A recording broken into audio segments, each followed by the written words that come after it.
Fala galera, beleza? No vídeo de hoje eu vim mostrar minha coleção de Fidget e também vai ter os caseiros e os que não são caseiros. Então bora começar.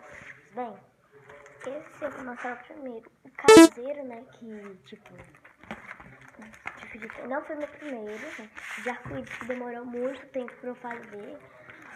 E demorou muito tempo, então vou mostrar o próximo.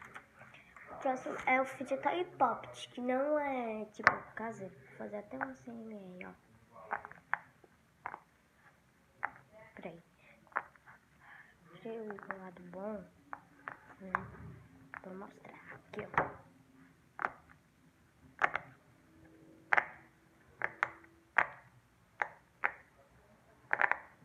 Agora vamos pro próximo. O próximo é esse Poppet super bom, ó.